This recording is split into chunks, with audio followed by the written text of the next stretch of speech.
नमस्कार, मी ज्योतिष फ्लेवरफुल किचनमध्ये तुम्हा सगळ्यांचं खूप खूप स्वागत। आज आपल्या लाडक्या गणपती बाप्पाचं आगमन होणार आहे, तर गणपती बाप्पाला खुश करण्यासाठी मस्त असे मी आज रसमलाई मोदक बनवणार आहे। तर रेसिपी एकदम सोपी आहे आणि मोदकही पटकन बनतात, जास्त वेळ लागत नाही, अगदी 15 मिनिटांमध्ये मोदक तयार होतात। तर व्हिडिओ नक्की शेवटपर्यंत बघा।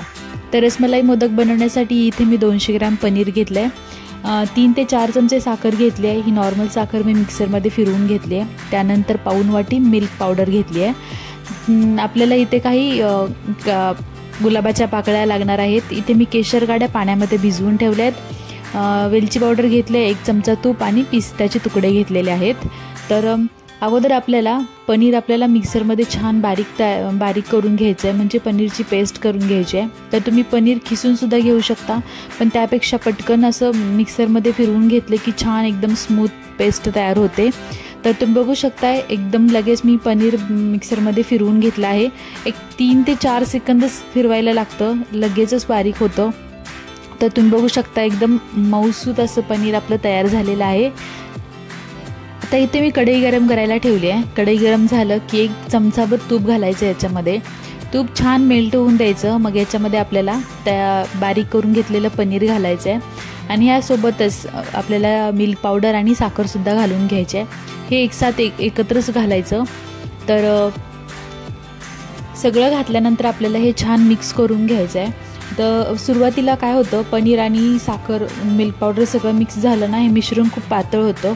तर आपल्याला हे छान घट्ट होईपर्यंत गरम करून घ्यायचं आहे। गॅस एकदम बारीक ठेवायचा आहे।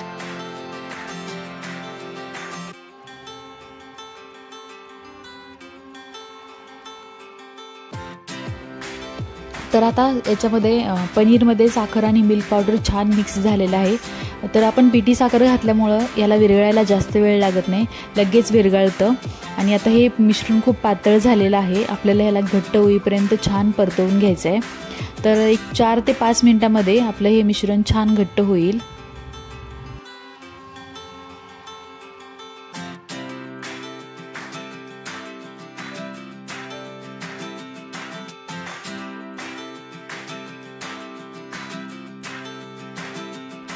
आता मिश्रण आपलं थोडंसं घट्ट झालेलं आहे, असा गोळा व्हायला लागला याचा। तर याच्यामध्ये पाण्यामध्ये भिजवलेल्या केशर काड्या घालायच्या आणि वेलची पावडर घालायची। हे घातल्यानंतर आपल्याला आणखी एकदा ह्याला छान मिक्स करून घ्यायचं आहे। तर केशरमुळे आपल्या मोदकांना खूप छान असा रसमलाईसारखा येलो कलर येतो। तर तुमच्याकडे केशर नसेल तर तुम्ही फूड कलरसुद्धा ॲड करू शकता। तर आता हे छान आपलं मिश्रण घट्ट झालेलं आहे आणि पॅनला सुद्धा चिटकत नाही आहे, त्यामुळे गॅस बंद करायचा आणि आपल्याला हे काढून घ्यायचं आहे।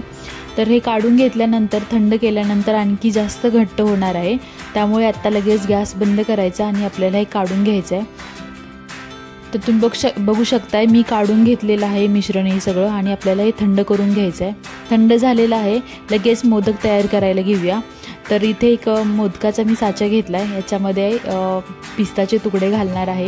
हे नाही घातलं तरी चालेल, तर हे फक्त छान दिसण्यासाठी मी घालते। वरून गुलाबाच्या पाकळ्या घातलेल्या आहेत, हे सुकलेले गुलाबाच्या पाकळ्या आहेत। तर याच्यामध्ये आपल्याला हे तयार केलेलं आपण मिश्रण घालायचं आहे। तर तुमच्याकडे रसमलाईचा इसेन्स असेल तरी तो घातला ना तरी आणि खूप छान लागतात मोदक। तर अगोदर मोदकाच्या साच्याला थोडंसं तूप लावून घ्यायचं आहे, मग त्याच्यामध्ये पिस्ताचे काजूचे वगैरे काही तुकडे तुम्हाला घालायचे असतील ते घालायचे आणि याच्यावरती तयार केलेलं मिश्रण घालायचं आणि मोदकाचा साचा बंद करायचा। तर एक्स्ट्राचं जे वरती वगैरे आलेलं असेल तर तो भाग काढून घ्यायचा, किंवा कमी पडत असेल तर खालून तुम्ही ॲड करू शकता। तर आपला मोदक मस्त तयार होतो आणि पटपट तयार होतात आता मोदक हे। तर तुम्ही बघू शकता, आपण ओपन करूया, किती सुंदर असा मोदक तयार झालेला आहे आणि गुलाबाच्या पाकळ्यामुळे आणि पिस्त्यामुळे एकदम छान दिसत आहे। तर अशाच प्रकारे बाकीचे सगळे मोदक मी तयार करून घेणार आहे।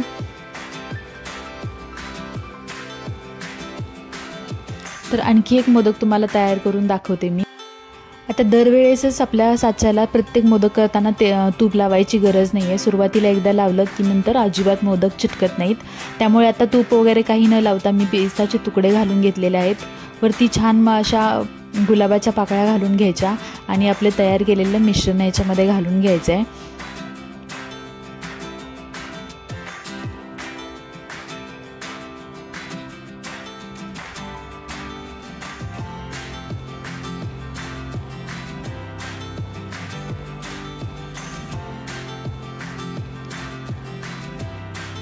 आता दोन्ही बाजूला असं मी थोडंसं मिश्रण घातलेलं आहे आणि आता आपल्याला मोदकाचा हा साचा बंद करून घ्यायचा आहे आणि याच्यामध्ये कमी पडत असेल तर आपण याच्यामध्ये खालून घालायचं, म्हणजे आपल्या मोदकाला आकार खूप छान येतात आणि खूप छान अशी सुबक मोदक बनतात। त्यामुळे एक्स्ट्राचं असेल तर काढून टाकायचं आणि कमी पडत असेल तर खालून घालायचं आणि छान आपल्याला दाबून घ्यायचं आहे।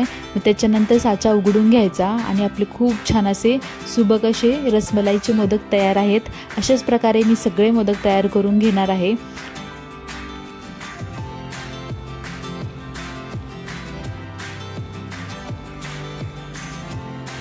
तर इथे मी सगळे मोदक तयार करून घेतलेले आहेत।